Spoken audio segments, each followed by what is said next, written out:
Chaque entreprise, selon sa taille, son activité et son organisation, a des besoins spécifiques et il est difficile de généraliser.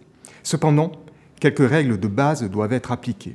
On n'insiste jamais assez sur le fait que la stratégie de contenu doit s'appuyer sur une organisation et un processus de travail collaboratif bien défini.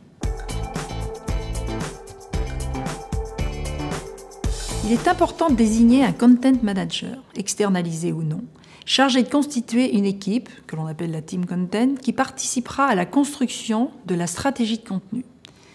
Cette personne devra orchestrer les décisions et sera garant de la ligne éditoriale. L'équipe, quant à elle, doit représenter l'ensemble des activités transversales de l'entreprise avec des expertises spécifiques. Les ingénieurs, les commerciaux, les ressources humaines. Bien entendu, la direction doit être fortement impliquée. Une fois l'équipe soigneusement désignée, la définition de la stratégie est critique. Elle doit être minutieusement préparée. Des outils tels que le modèle Canvas peuvent aider à ce travail.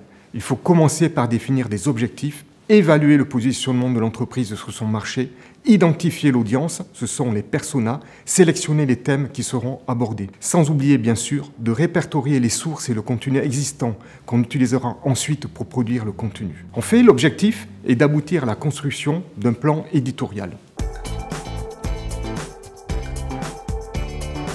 Le calendrier éditorial permet de consigner point par point toutes les actions à effectuer au jour le jour, de dater, d'identifier les intervenants, les canaux de diffusion, les thèmes, les titres, le format, etc. C'est un outil de pilotage indispensable pour chacun des acteurs. Cela permet de clarifier la mission de chacun et d'éviter les oublis. Des outils de production et de suivi de contenu en ligne peuvent vous aider. Attention, il faut veiller à simplifier le partage et les échanges entre les membres de l'équipe en charge du contenu, que ce soit avec les collaborateurs de l'entreprise ou avec les intervenants extérieurs, les rédacteurs, vidéastes, etc. Le calendrier éditorial permet d'anticiper la publication du contenu sur 6 mois, 1 an. Mais c'est un tableau de bord qui ne doit pas rester figé.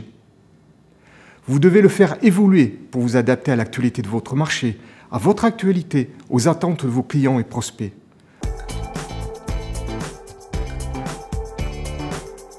Mesurer l'efficacité du contenu produit et diffusé est essentiel. À chaque objectif visé, il faut attribuer des indicateurs clés de performance. Par exemple, si votre objectif est la génération de prospects, il vous faut suivre des indicateurs tels que le nombre de formulaires renseignés, de téléchargements, d'inscriptions, de taux de conversion, selon le type de campagne que vous engagez.